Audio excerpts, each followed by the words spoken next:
Kanchipuram వకుడా silks నాణ్యత మా ప్రాధాన్యత. మదీనాగూడ, మియాపూర్, హైదరాబాద్ లో త్వరలో శుభారంభం.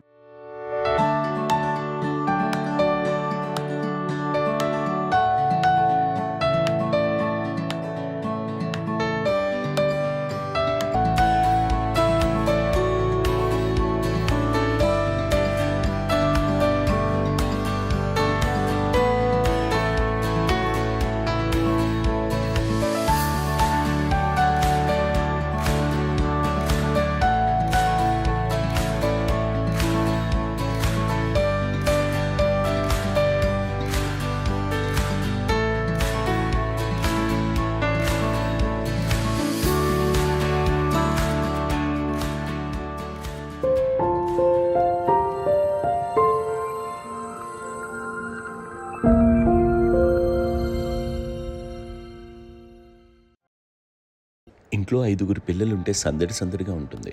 ఈ 5గురు పిల్లల్లో ఎవరు ఎక్కువ అల్లరి చేసేవాళ్ళు?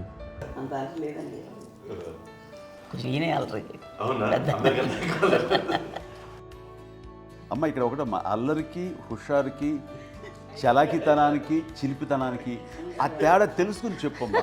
అల్లరంటే ఇప్పుడు నా ఇమేజ్ ఏమైపోద్ది, అల్లరంటే అల్లరుడు అని, నేనేమో చాలా రావుడు మంచి బాలుడు అనేలాగా నా ఇమేజ్ ఇది. నేను అలాగే చెప్తుండేవాడిని. నా ఉద్దేశం అదే. నేనేమో అల్లరి నన్ను అంటే చలాకితనం, అమ్మ అల్లరు అనుకునేది లేదంటే ఎక్కువ హుషారు కానీ చాలా బాగుండేవాడు అబ్బాయి.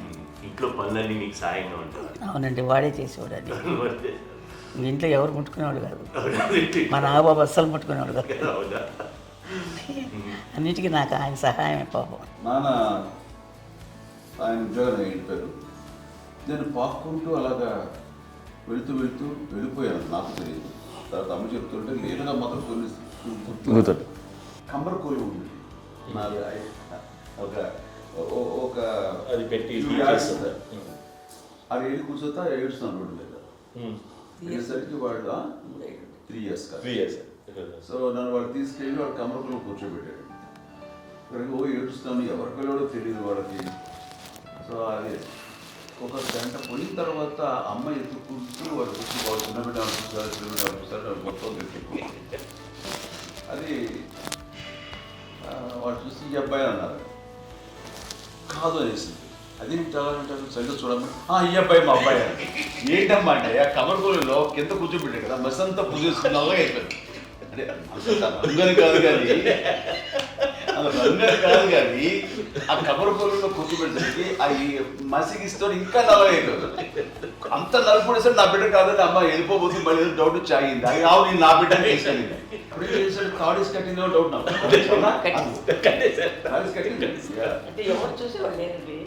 అమ్మేమో అల్లరు అనుకునేదండి, నాకేమో చిన్ననాటి మహాభాగవతంలో కృష్ణుడి క్యారెక్టర్ అనుకుంటాను. ఆయన మహానుభావులు అయ్యే వాళ్ళందరికీ ఆ లక్షణం ఉంటుందేమో చిన్నప్పుడు.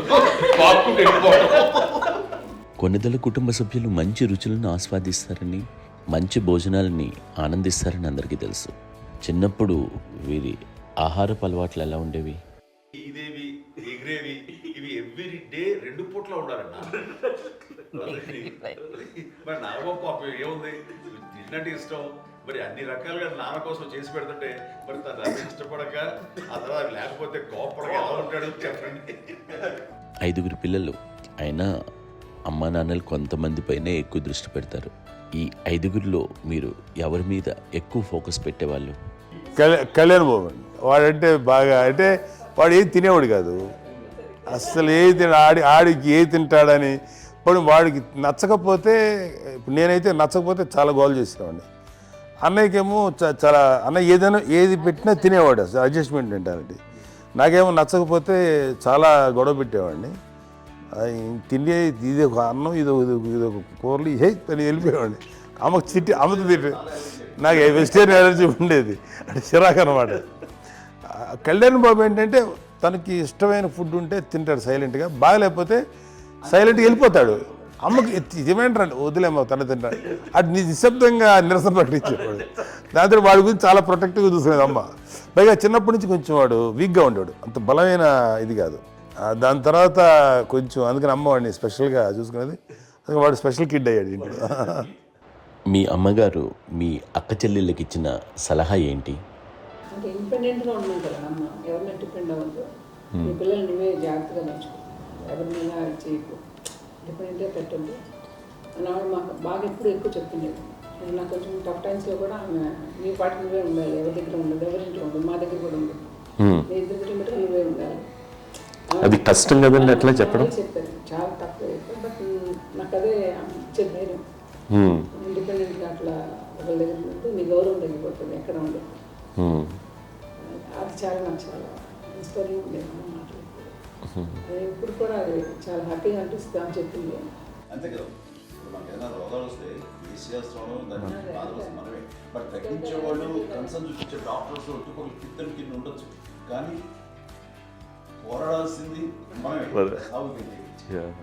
నాకు సార్ కొంచెం ఏదో ఒక డిప్రెస్డ్ ఇదేదో వస్తాయి ఫేస్ ఒకటి, నేనేదో ఇంకా మా అందరి నుంచి నేను సపరేట్ అయిపోయినట్టు ఒక సిచ్యువేషన్ వచ్చినప్పుడు అమ్మ నన్ను పట్టుకుని I'm there for you, yes ఎవరు నువ్వు అన్న ఎస్ అన్న ఫ్రెండ్స్ కానీ ఎవరైనా సరే ఎప్పుడు కూడా అలోన్గా మటుకు అనుకోకు, నేను నాన్న ఆవిడ నన్ను పట్టుకొని ఇచ్చిన అఫెక్షన్ లేదా ఫీలింగ్ అసలు బలం అన్నమాట. ఇంకా ఏంటంటే ఏమన్నా చేయగలను నేను, పర్లేదు లైఫ్లో నాకు ఏదైనా సాధించగలను అని ఒక భరోసా తల్లి దగ్గర నుంచి రావడం అనేది నాకు ఎవరు అవసరం లేదనిపించింది. అంత స్ట్రాంగ్గా ఆవిడ support, very strong, very practical. అంత స్ట్రాంగ్ చేసింది నాన్న చెప్పండి. మా పిల్లల విషయంలో మేము కూడా మేబీ అంత స్ట్రాంగ్ కాదేమో, సెన్సిటివ్గా ఉంటాం, కానీ అమ్మ మటుకు చాలా స్ట్రాంగ్గా ఉండి మమ్మల్ని కఠినంగా ఇలాగే ఉండాల్సింది, ఇలా ఉండండి అప్పుడే మీరు నేర్చుకుంటారు. ఇక్కడ అమ్మ పాజిటివ్నెస్ గురించి ఇంకో మాట చెప్పాలి.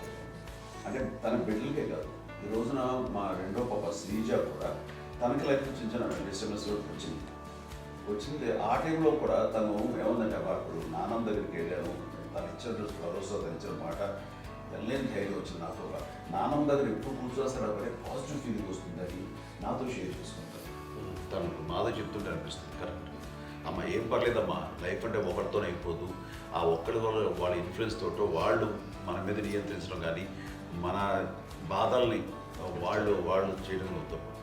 జస్ట్ నువ్వు నీ గురించి నీ మనసులో ఏదనిపిస్తే నీ గుడ్ ఫీలింగ్ ఏదిస్తుందో ఆ ఫీలింగ్ ప్రకారం వెళ్ళిపోదు. అంటే ఆ జనరేషన్ పీపుల్ ఎక్స్పెక్ట్ అలా కాదు, ధైర్యం ఉండి అందరికీ ధైర్యం బాగా నూరుకొస్తారు.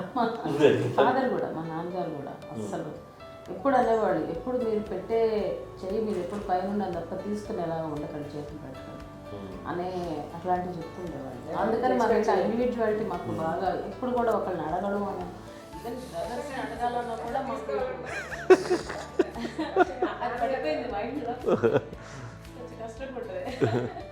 సో నాకు అంటే ఆవిడ మా అమ్మ ఏదన్నా కొంచెం డిప్రెస్ అయినా నేను చాలా ఎక్కువ అమ్మకి షేర్ చేసుకుంటే అన్నయ్య కూడా లేడు. అన్నయ్య ఉన్నప్పుడు ఓకే, లేనప్పుడు నేనే ఎక్కువ షేర్ చేసుకున్నాను. బట్ ద బెస్ట్ థింగ్ మా అమ్మ దగ్గర నుంచి హగ్ అండి. ఈరోజు కూడా మా అమ్మని హగ్ చేసుకోకపోతే అంటే అది నాకు మా అందరిలోనూ, అంటే ఆవిడ పెద్ద చదువుకున్న వ్యక్తి కాదు, పెద్దగా బయటికి వెళ్ళి నా ఎక్స్పోజర్ కాదు, కానీ ఇవాళ అన్నయ్య కానీ విజయ, మాధవి, నేను, కళ్యాణ్ బాబు ఈరోజుకి టుగెదర్గానే ఉంటాం.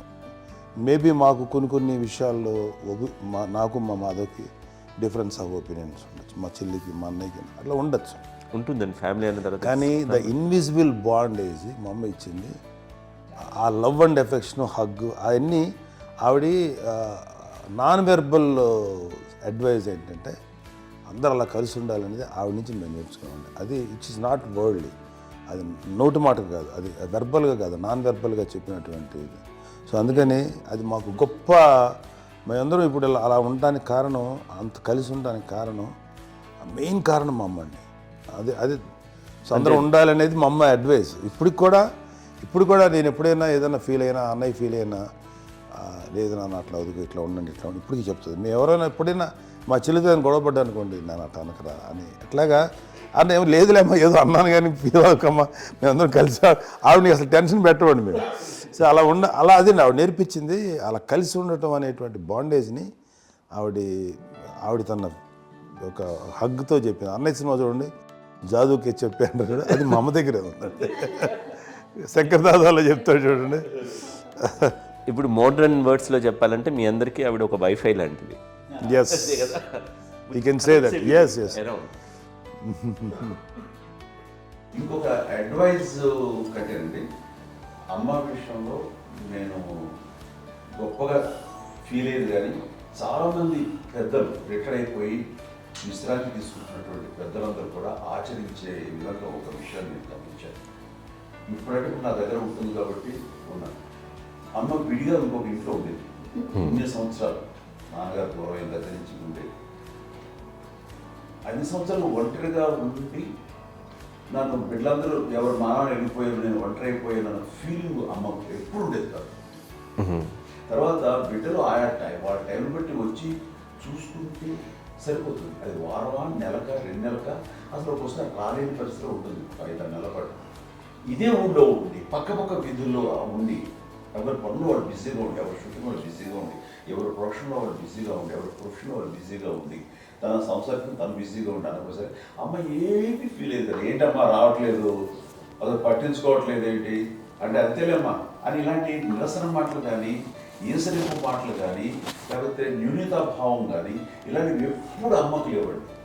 వచ్చారు అబ్బాయి ఏం చేసి పెట్టడా చెప్పండి అంటూ చాలా పాజిటివ్గా ఉండి, ఇప్పటికీ కూడా తను సెపరేట్ కిచెన్ మా ఇంట్లో ఎంతో ఉంటుంది, వేరే వేరే కిచెన్ ఉంటుంది. ఎందుకంటే అమ్మకి మోస్ట్ స్ట్రెస్ బస్టర్ వచ్చేసినా లేకపోతే ఏదో రిలీఫ్ ఏంటంటే తన కిచెన్లో కూర్చొని వండి అందరికి పెట్టాం. ఇప్పటికీ కళ్యాణ్ బాబు అక్కడక్కడ తిరిగేసి ఎక్కడెక్కడో చేసి నిరసనలు చేసి అన్ని రకాలుగా చేసి వస్తే అమ్మకి చాలా జాలి. ఆడేదో ఇంక మేము గుడ్లా కష్టపడుతున్నాం, కానీ ఆడి ఎంతలో వెళ్ళేదో మీ టీవీలో వాటిలో అది ఎక్కువగా చూపించేసరికి వాడే కష్టపడతారు, మేము కష్టపడలేదు ఫీల్ అమ్మకి. అందులో వాడు రాగానే ఎలా వచ్చావా అని అమ్మ ఎక్కడ కళ్యాణ్ బాబు అంటే ముందు అమ్మను కానీ ఎక్కడ కళ్యాణ్ బాబు తను ఎక్కడ ఉంటాడో ఏముంటుందో తెలుసు.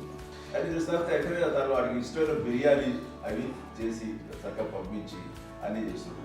అట్లాగా బిడ్డలకి పెట్టడమే తప్ప బిడ్డల నుంచి ఈ వయసులో ఎక్స్పెక్ట్ చేయడం లేకపోగా కొంచెం పట్టించుకోవట్లేదు అనే ఒక న్యూనత భావంలోకి వెళ్ళిపోయి సైకలాజికల్ డిప్రెస్ అయ్యే మదర్ మాత్రం కాదు. ఆ రకంగా మాకందరికీ భరోసా. మేము కూడా పెద్ద అయినా బిడ్డలు వాళ్ళ ప్రవృత్తి ఉద్యోగరీత్యాల వాళ్ళ వృత్తిరీత్యా వాళ్ళు దూరం అయిపోయి మనల్ని చాలా కమ్యూనికేషన్ గ్యాప్ వచ్చినా సరే బిడ్డలు నాకు దూరం అయిపోయి పట్టించుకోవట్లేదు. ఇలాగే చూసావా వెళ్ళి ఎంత ఇదిగా వదిలేవాళ్ళు గురించి ఇప్పుడు ఏమైపోయానో అని ఇంత కించెం బాధపడలేదు వాళ్ళకి అంటూ నెగిటివ్ సైడ్ ఆలోచించే విధానం లేనే లేదు.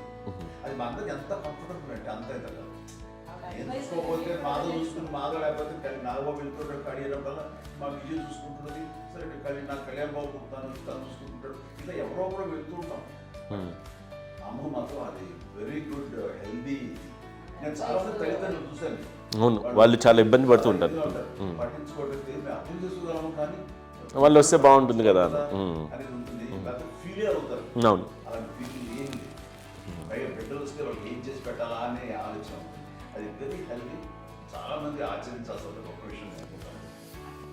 చిన్నప్పుడు అన్ని ఆనందాలేనా, మర్చిపోలేని దుఃఖాలు కూడా ఏవైనా ఉన్నాయా? అమ్మ చెప్పాలంటే ఓపికకి, గృహిణిగా తన బాధ్యతలు నిర్వర్తించడానికి అండ్ అన్ని రకాలుగా టేకింగ్ కేర్. దీనికి ఒక మంచి ఉదాహరణ నేను చెప్పగలను. అది తలుచుకోవడం నాకు చాలా ఉద్యోగంగా ఉంటుంది, నాకు చాలా కంటితలు వచ్చేస్తుంది. అమ్మకి మేము 5 బిడ్డలు అండ్ పురిట్లోనూ 1 year పెరుగో 2.5 years పెరుగో 3 బిడ్డలు చనిపోయారు. నాకు గుర్తెరిగి పొన్నూరులో నేను 6th class చదువుతున్నాను, 6వ తరగతి. అప్పుడు రమణ అనే ఒక అమ్మాయికి 3 years. రమణ అంటే మా ముగ్గురికి కంటే పెద్దది, మా కంటే పెద్దది, కళ్యాణ్ బాబు కంటే పెద్దది, మాకంటే మధ్యలో పిల్ల. తనకి అప్పట్లో మా నాన్నగారు ఉద్యోగరీత్యా క్యాంప్కి వెళ్ళిపోతుండేవారు. ఏమి ఉంది నాన్న చెప్పాలంటే ఫుడ్లో కష్టపడేవారు, ఇంకా నాన్న చెప్పినట్టు నాగో చెప్పినట్టు. కానీ ఇంటి బాధ్యత, ఇంటి పనులు, రోగాలు వచ్చినా రుషులు వచ్చినా హాస్పిటల్కి తీసుకెళ్ళాలట ఏదైనా సరే అమ్మే పడేది. ఆ శ్రమ తీసుకున్న టైంలో అమ్మకి అసిస్టెంట్కి నేను సహాయపడుతుండేవాడు. అమ్మ నాకు ఫ్రెండ్స్ అది నిజంగా ఎప్పుడు నాకు గుర్తేది నాకు తెలియదు, నాకు లేదు ఫ్రెండ్స్తో తిరగడం అని సేపు అమ్మ పట్టుకుని ఉండేవాడు. అలాంటి నేను పిల్లకి బ్రెయిన్ ఫ్యూర్ వచ్చింది. ప్రభుత్వ ఆసుపత్రి పొన్నూరులో ఆ పిల్లని చేర్పించినప్పుడు 2-3 days అయిన తర్వాత ఒక బ్యాడ్ న్యూస్ వినాల్సి వచ్చింది. తెల్లారికి కాన్షియస్ పోయింది. ఏం చేయాలో తెలియదు. అమ్మ వయసు చిన్నది. ఇద్దరు తీసుకుని ఆ బిడ్డని నేను ఒళ్ళో పెట్టుకుని శవాన్ని, డెడ్ బాడీని రిక్షాలో ఇంటికి వెళ్ళాలి. ఇప్పటికీ నాకు గుర్తు ఆ విజువల్స్. అని నాన్నకి తెలియదు ఏ విషయం. నాన్న ఎప్పుడు వస్తారో తెలియదు, ఎలా కమ్యూనికేట్ చేయాలో తెలియదు. అది తీసుకుని వెళ్ళిన తర్వాత ఇంట్లో పడుకోబెడుతుంటే ఏం చేయలేదు. చుట్టుపక్కల ముస్లిం సోదరులు ఉండేవాళ్ళు, ఫ్యామిలీస్ అక్కడ. అంటే మసీదు, పొన్నూరు మసీదు పక్కన మా ఇల్లు ఆనుకుని. ఆ ఇంట్లో అందరూ వచ్చి చూసేవాళ్ళు, వాళ్ళే హెల్ప్ చేసేవాళ్ళు. ఏం చేయాలో తెలియదు. నెక్స్ట్ రిచువల్స్ ఎలా చేయాలో, కంపకాలు ఎలా చేయాలో తెలియదు. అందరూ చిన్నపిల్లలే. తను చిన్నది, మిగతా అందరూ పసివాళ్ళే. సో అలాంటి పరిస్థితుల్లో అక్కడికి వచ్చినప్పుడు చుట్టుపక్కల వాళ్ళు మీరు వచ్చి చేయాల్సిన కార్యక్రమాలు చేశారు. ఆ సమయం నాకు ఎక్కడో కమ్యూనికేట్ చేసి డిపార్ట్మెంట్ ద్వారా నాన్న వచ్చేసరికి అన్నీ అయిపోయింది. ఇప్పటికీ నాకు మేము ఇలా ఎన్ని పురుషులు ఎన్నుకుంటున్నామంటే ఎలాంటి ఇది లేకుండా జాగ్రత్త అనే ఒక హెచ్చరికలాగా చేస్తూ అండ్ పంపించాలని సపోర్ట్ చేశాను. కానీ ఇప్పుడైతే నా మీద ఎంత నమ్ముకుంటే నేను ఏ నిర్ణయం తీసుకున్నా మరో మాట. అది తనకి హాస్పిటల్ అంటే పెద్ద ఫోబియా. నేను ఎక్కడికైనా ఒకసారి హాస్పిటల్ రాను. ఈ మధ్యకాలంలో సరే అమ్మకి మోకాల ఆపరేషన్ జరిగింది. అమ్మను కొంత బాధపడుతున్నావు. అసలు ఈ రోజున వచ్చిన మెడికల్ అడ్వాన్స్మెంట్లో నీకు అసలు ఏ బాధ తెలియకుండా మోకాల ఆపరేషన్ రీప్లేస్ చేస్తారు అని వీళ్ళందరూ చెప్పడానికి భయపడతాను. ఎందుకంటే ఫస్ట్ ఎలా నాకు సపరేట్ అవుతాను, ఎలా చెప్పాలి తెలియదు. ఒక్క వీళ్ళంతా కలిపి నీ మాట వింటుంది, అది మాట మీద నువ్వు చెప్తే వింటుంది. సరే నేను చెప్పాను అంతే. ఏదో నాగబాబు ముందు చెప్తే ఎలా అవుతారా, సరే ఇష్టం రా. లేదులే మా ఊరికి పర్లేదు. మళ్ళీ ఇంటికి వచ్చాక మళ్ళీ ఇంకొక తెప్పించి, ఇంకో మిషన్ తెప్పించి మళ్ళీ టెస్ట్ చేయించి అందరూ బాగుంది, ఏమీ లేదు అన్న తర్వాత అప్పుడు ప్రతితో పడ్డాడు. ఏదో ఉంది, మామూలు టెస్ట్ చేయించాలని చెప్పి శ్రద్ధ ఎక్కువ. మీ పిల్లలకి సంగీతం, డాన్స్ నేర్పించారని విన్నాను, అది నిజమేనా? దానికేమో డాన్స్ నేర్పించడం కాదు, అది నేర్చుకోలేదు. నాకు వచ్చేసి ఇప్పుడు డాన్స్ స్టార్ ఎదిగారంటే అది మా పెద్ద చెల్లి విజయ కారణం. అప్పుడు తనకి 5 ఏళ్ళు, నాకు 9 ఏళ్ళు ఉంటాయి. 10-11 ఏళ్ళు ఉంటాయి నాకు. బాపట్లనా?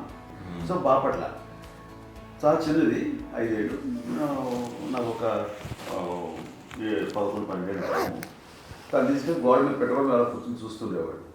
కూర్చుంటే అది నేర్చుకుంటుంది. నేను మానసికంగా నేర్చేసుకున్నాను. ఇప్పటికీ ఆ స్టెప్స్ ఏమిటి వేస్తాను అంతగా.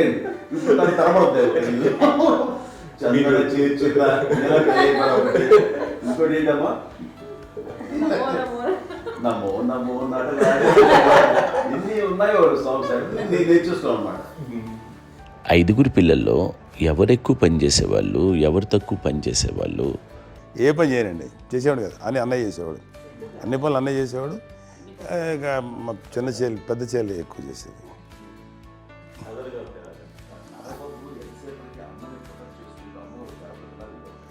అదే అబద్ధం అండి. అది అన్నయ్య నన్ను గౌరవంగా మాట్లాడుతున్నాడు కానీ, అన్నయ్య అవుట్ ఆఫ్ ప్రొటెక్షన్ మాట్లాడుతున్నాడు కానీ, అవుట్ ఆఫ్ మాట్లాడుతున్నాడు కానీ అసలు ఎప్పుడు ఏ పని చేయలే.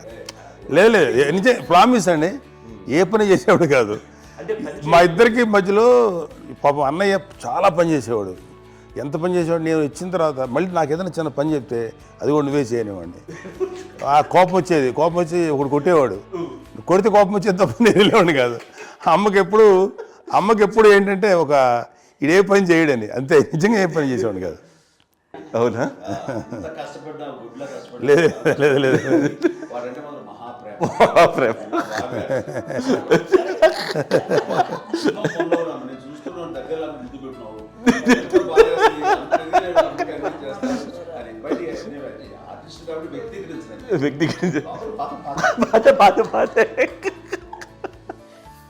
చిన్నది కాబట్టి, చివరిది కాబట్టి తనంటే బుద్ధండి. నేను పెద్దోడు కాబట్టి నేను అతని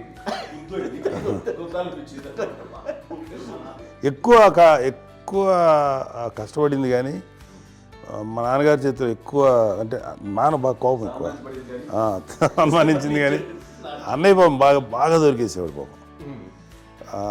ఒకసారి అంటే మరి మాకే అనిపి ఏంటి ఇంత దారుణంగా ఉంది నాన్న మీద కోపం వచ్చేది నాకు. నాన్న మీద కోపం వచ్చేది, ఆయన చేసి బాధ అనిపించేది. అమ్మాయి ఏమనేది కాదు. సరే అయినా సరే ఎప్పుడు కూడా పోనీ అంది చేసినా మళ్ళీ తను హైపర్ యాక్టివ్ అన్నయ్య. ఫుల్ ఇప్పటికీ ఉన్నాడు. ఇప్పుడు ఈ రోజు కూడా అదే అన్నయ్య, సేమ్ హైపర్ యాక్టివ్. యూజువల్గా పెద్ద కొడుకు కొంచెం అంటే సూపర్గా ఒక నిదానంగా ఉంటాడు అంటారు. బట్ అన్నయ్య దానికి జస్ట్ ఆపోజిట్. యూజువల్గా ఆఖరి పిల్లలు హైపర్ యాక్టివ్ ఉంటారు, అన్నయ్య పుట్టడమే భయంకరమైన హైపర్ యాక్టివ్. ఒకప్పుడు అమ్మాయిల్ని ఎక్కువగా బయటికి పంపించేవాళ్ళు కాదు, అబ్బాయిల మీద కూడా అనేక ఆంక్షలు ఉంటూ ఉండేవి. మీ పిల్లల్ని అలా ఆంక్షల మధ్య పెంచారా, లేకపోతే పూర్తి స్వేచ్ఛనిచ్చారా? అంటే మాకు మా నాన్నగారు కానీ మా అమ్మగారు కానీ అండి మాకన్నా చాలా బ్రాడ్ మైండ్ ఉన్న వ్యక్తులండి. ఎందుకంటే పిల్లలు ఎక్కడన్నా బయటకు వెళ్తే ఇప్పుడు మేమైతే భయపడిపోతాం. మా విజయ్ కానీ మా చిన్న చెల్లి అన్నయ్య నేను అందరం కూడా ఇవాళ ఉన్న పరిస్థితిలో వాళ్ళు ఎప్పుడు భయపడేవాళ్ళు కాదండి. ఎక్కడికి వెళ్తాను వీళ్ళని ఇచ్చేవాళ్ళు, లేట్ అయినా అసలు ఏమనేవాళ్ళు కాదు. లేకపోతే ఏదైనా మోటార్ బైక్లు వేసుకున్నాం, లేకపోతే కారులో ఎట్లా పడితే ఎట్లయినా సరే ఏమనేవాళ్ళు కాదు. వాళ్ళు తెలియకుండానే మాకు ఒక ఫ్రీడమ్ ఇచ్చారండి. సో దట్ అదే ఆ ఫ్రీడంలో భాగమే అన్నయ్య కానీ ఇండస్ట్రీకి వెళ్ళాలంటే కూడా ఒక వ్యక్తి ఒక కొడుకు ఒక గొప్ప కెరీర్ని పర్సూ చేసుకుంటూ వెళ్తున్నప్పుడు నాన్నగాని అమ్మగానే ఓపెన్ మైండ్ తోటి అసలు నువ్వు వెళ్ళినా ఎంతకాలం వెళ్తావచ్చు, నువ్వు ప్రయత్నించని చెప్పి అలా వదిలేశారండి. అన్నయ్య కూడా ఏంటంటే మోస్ట్ రెస్పాన్సిబుల్గా వెళ్ళి చాలా మేజర్ అమౌంట్ అన్నయ్యకి కూడా పెద్ద అమ్మకు వందలు ఇచ్చేది కాదు. కరెక్ట్గా ఆ ఇన్స్టిట్యూట్లో చదువుకునేటప్పుడు ఎంత ఇవ్వాలో కరెక్ట్గా ఇచ్చేది. తనకి ఎక్స్ట్రా ఖర్చు పెట్టుకుంటే అంటే అట్లా ఉండేది అంతే కదా. అంత జాగ్రత్తగా అన్నయ్య కూడా అంత రెస్పాన్సిబిలిటీగా రెసిప్రోకేట్ అయ్యి చేసి అందువల్ల మా అమ్మ నమ్మకం చూడాలి, మా అమ్మగారి మా నాన్నగారి నమ్మకాన్ని అంటే ఎప్పుడు అది పాడు ఇంత నమ్మకానికి 10 times ఇచ్చాడు. ఏ వయసెస్ వైపు కానీ ఏ అలవాట్ల వైపు కానీ ఎందులో ఇండల్జ్ అవ్వకుండా నాకు నేనుగా నియంత్రించుకుంటూ సరైన మార్గంలో వెళ్ళేలాగా నాకు వెళ్ళడానికి లోపల ఆ స్ట్రాంగ్ థాట్ అడగగానే వాళ్ళు రెసిస్ట్ చేస్తే ఇచ్చాను ఆపేశారు అని ఏదో చిన్న రిలక్టెంట్ ఫీలింగ్ ఉంటుంది. వాళ్ళ మీద చిన్న కోపం నిరసన ఉండేది. వాళ్ళు అలా లేకపోవడానికి వాళ్ళు వెంటనే అడిగిన వెంటనే జాగ్రత్త అనే నిర్ణయం నీది కానీ జాగ్రత్త అని హెచ్చరిక చేయడంతో నాకు మరింత బాధ్యత తిరిగి గుర్తు తిరిగి నేను నడుచుకుంటూ వెళ్ళాను. కాబట్టి అది నాకు ప్లస్ అయింది వాళ్ళ దగ్గర. అంటే మదర్ అంటే తల్లి అనే కాదు, మదర్ ఫిగర్ ఫీలింగ్ ఎవరిచ్చినా సరే అది నానైనా తల్లితో సమానం అనుకుంటాను. నాకు చెప్పినట్లుగా అట్లాగా అలసిపోయి వచ్చిన నాకు కాళ్ళు నొక్కుతుంటే నాకు భయం వేసేసేది. ఆ తర్వాత పడుకో గదవాయించేవాడు, అది కూడా కోపం అంటే ఉదాహరణ అంటే మళ్ళీ అదే నాకు తిడతారు ఎందుకు కాదు పడుకుని ఎక్కడ నిద్ర వస్తాయండి నాన్న. సో ఆ రకంగా నాన్న తన ప్రేమను చూపిస్తుంటాను. ఆ తర్వాత గోండా టైప్లో కూడాను నేను ట్రైన్ కింద వెళ్తుంటే నాన్న అక్కడే ఉన్నారు, రాజమండ్రి దగ్గర ప్రాంతం. ఆయన చాలా కోపం చేస్తుంది, ఇలాంటి చేస్తుంటావు నువ్వు, ఏదైతే ఏంటి అది చెప్పి ఏం పర్లేదన్నా ఏమవుతుందో అన్ని రకాల సేఫ్టీ అన్ని రకాల జాగ్రత్త చూసుకున్నాం. ఈ రోజు ఉన్నది సేఫ్టీ అప్పుడు లేదు. అయినా సరే రేపు పొద్దున నీ కొడుకులు ఇలాంటి పరిస్థితులు నీకు తెలిసి వస్తారు అప్పుడు అనేవాడు. ఎన్నిసార్లు ఆ మాట అనేవాడు. నాకు నిజంగానే మగధీర టైంలో గుర్ర వ్యక్తుని అటు రోడ్డు మీద పడిపోయాడు అని అన్నప్పుడు ఆ ఫస్ట్ టైం ఆ ఫీలింగ్ కలిగింది. అలాగే పీటర్ హెయిన్స్ అనేవాడు ఫస్ట్ మగధీరలో జంప్ చేస్తారు, మోటార్ బైక్ జంప్ చేసినప్పుడు ట్రైల్లో పీటర్ హెయిన్స్ అంత హైట్ నుంచి 20 feet 25 feet హైట్ నుంచి పడిపోయి మొత్తాన్ని బోన్స్ని ఇరగొట్టుకుని వాడు 7 నెలల పాటు వాడు ఇప్పుడు హాస్పిటలైజ్డ్. అది వీడైతే ఏమో తలుచుకుని భయం వేసేసేది. అప్పుడు నాన్న గుర్తుకు వచ్చేవాడు, ఓహో వాళ్ళ టెన్షన్ ఇంత తెలియదు, మనకి మన కొడుకు వస్తే తెలియదు ఈ మాట నాన్న ఎప్పుడూ అన్నారని అనిపిస్తుంది. Sweet memories my. అత్త కోడళ్ళ మధ్య అనుబంధం ఎలా ఉంటుంది? సురేఖ్ గారితో మీకున్న అనుబంధం గురించి చెప్తారా? మాకండి కోడలు కాదు, నా కూతురండి. అంత బాగుంటాం మేమిద్దరం కూడా.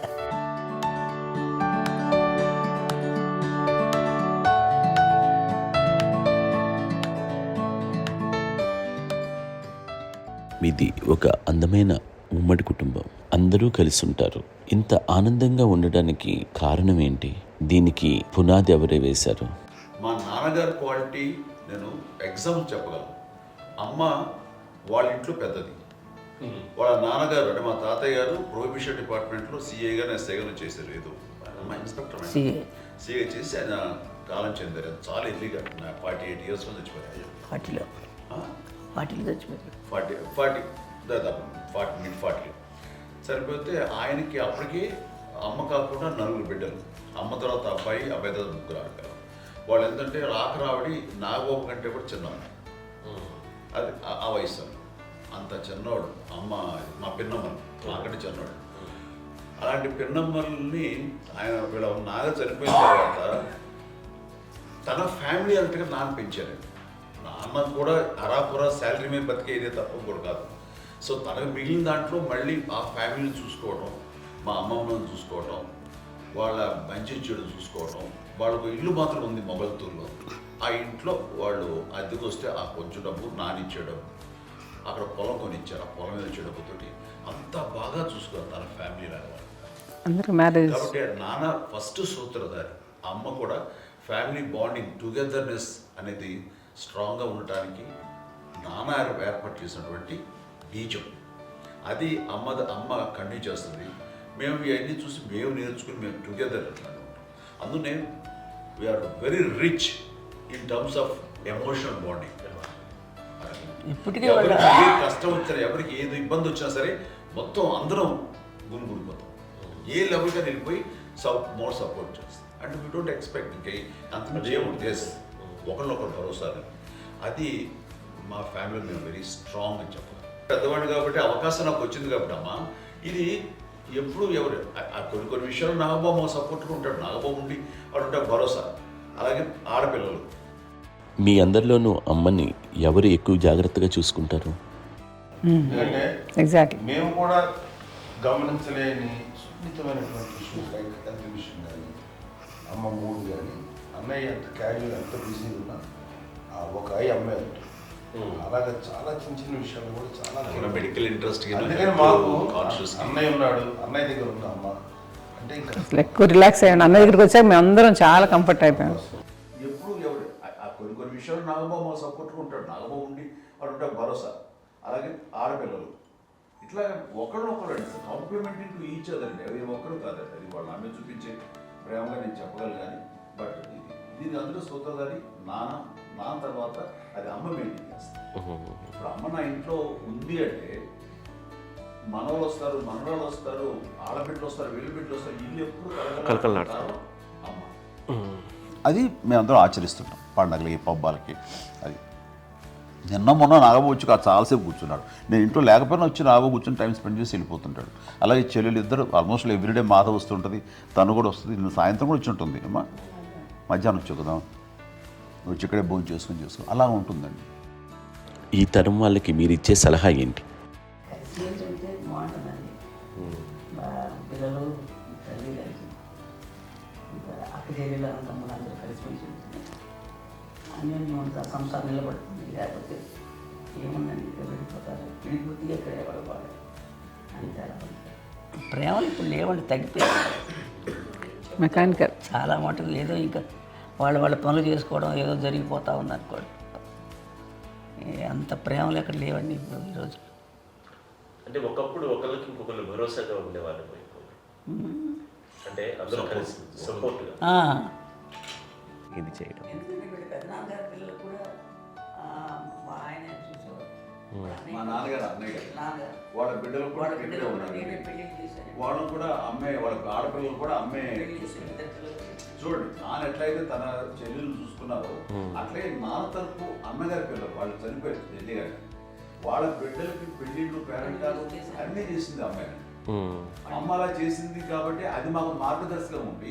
ఇప్పటికీ వాళ్ళు కొంచెం ఒక మాదిరి పరిస్థితి ఉంటే వాళ్ళకి ఇల్లు కూడా పెట్టడం కానీ వాళ్ళకి తగిన సహాయం కనుక ఎవ్రీ మంత్ మా పెదనాన్నగారి అమ్మాయి వాళ్ళు ఆల్మోస్ట్ 70 వాళ్ళకి ఎవ్రీ మంత్ మా ఇంటి నుంచి మొత్తం వెళ్ళిపోతాం 10,000-15,000 మా అబ్బాయి మంచితనం ఎన్నో సంవత్సరాలు వెళ్ళిపోతాను. బ్యాంక్ ఫస్ట్ అదంతా కూడా మా పెద్దలు వచ్చింది. వాళ్ళు కూడా వచ్చి అమ్మని అంతా ప్రేమలో చూస్తారు, ఇష్టంగా చూస్తారు. అమ్మ ఇందాక చెప్పినట్లు ఇచ్చే మెసేజ్ ఏంటన్నది అమ్మ మాటలో చెప్పాలంటే బంధాలు బాంధవ్యాలు అన్నది ఎనలేని ఆస్తిపాస్తులు.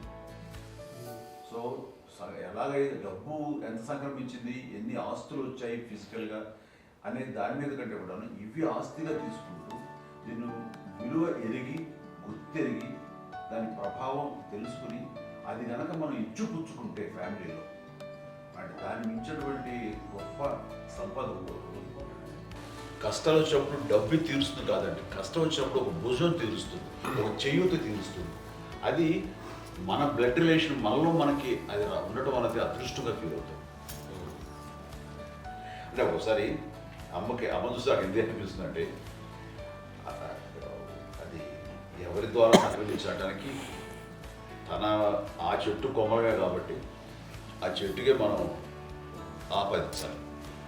ఎక్కడో మామూలుగా ఉండాల్సిన వాళ్ళం ఈ రోజున ఈ స్థితిలో ఉన్నాము, ఇంతమందికి లైఫ్ రావటానికి దోహదపడ్డాము, ఇంతమంది కలిసికట్టుగా ఉండటానికి ఇదైంది.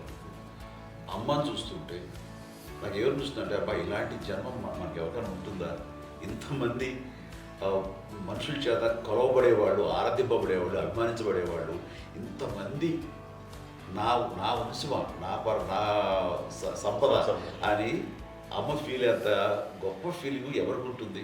మా చెల్లెలు కూడా వస్తుందని అనుకోవట్లేదు, సూర్య కూడా ఉంటుందని నేను అనుకోవటం లేదు. అలాంటి గొప్పగా ఇది అండ్ ఆ రకంగా షీఈస్ వెరీ చాలా గొప్ప జన్మ. అమ్మకి చిన్న మానసికంగా చిన్న ఏదో ఒక డిప్రెషన్ అది వచ్చింది.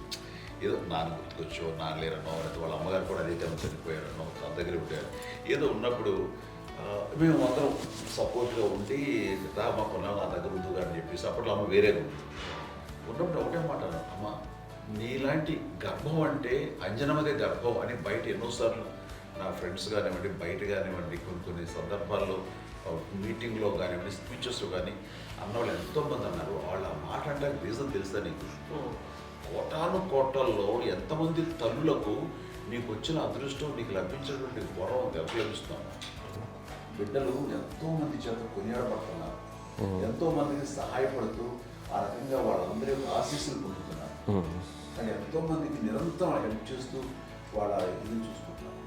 అవి ఆ భగవంతుడు మీరు చేసిన పూజలో ఉన్న ఆ భగవంతుడు మన నెక్స్ట్ తరాలకు కూడా మనకి ఇలాంటిది వారసత్వంగా ఇస్తూ అదే రకంగా కొనసాగించేలాగా మాకు అదృష్టాన్ని ఇచ్చారు. ఇంతమంది ఎవరు నీ నుంచి వచ్చిన వాళ్ళే నీకు నీ ఎంత గొప్ప గర్భం, ఎంత గొప్ప జన్మ నీది. అలాంటిది నువ్వు ఇలా అవటమేంటి? ఎంతసేపు ఇది హై లెవెల్లో ఉండాలి నీ ఫీలింగ్స్గా నువ్వు కానీ. అంతే నువ్వు ఇలాగా కుంగిపోవడం ఏంటమ్మా అని చెప్పినప్పుడు నిజమే కదా, నేను అవటం ఏంటి? ఇది నీది కాదు, నాది కాదు, నువ్వు నమ్ముకున్న భగవంతుడు నీకు ఇచ్చింది అనుకుంటావు కదా. నువ్వు ఆ భగవంతుడి కృతజ్ఞత తీర్చుకోలేక ప్రతిరోజు ఆయన ధ్యానించు, ఆయన పూజలో ఉండు, నీకు ఆయన ధైర్యం ఇస్తాడు. అంతేగా నువ్వు నెగిటివ్ సైడ్ ఆలోచించమ్మా. మా అందరికీ పాజిటివ్నెస్ ప్రివేల్ చేసిన దానివి, ఇచ్చిన దానివి, అందించిన దానివి. అలాంటి నువ్వు నెగిటివ్ వైపు వెళ్ళిపోకూడదు అంటే అంతే. మళ్ళీ అటుపక్క ఎప్పుడు గెలలేదు. ఆంజనేయ స్వామి భక్తి ఆయనలో ప్రవేశపెట్టి చెప్పాలంటే ఆయనకి నేనే నేను నన్ను దేవుడు ఇంట్లో నేనే ఇంట్రడ్యూస్ చేశాను. నానంత ప్రగాఢంగా నమ్మి ఆయన దానివల్ల లబ్ధి పొందారు. ఆయన అందులో మమ్మల్ని మించిపోయే స్టేజ్కి వెళ్ళిపోయారు. ఆయనతోటి ఆంజనేయ స్వామితో ఇంటరాక్ట్ అవుతూ అట్లా ఆయన నన్ను నమ్ముకుంటుంది. ఆయన నానంటారు అంతా నా గురువు, నా పెద్ద కొడుకు పెద్దోడే.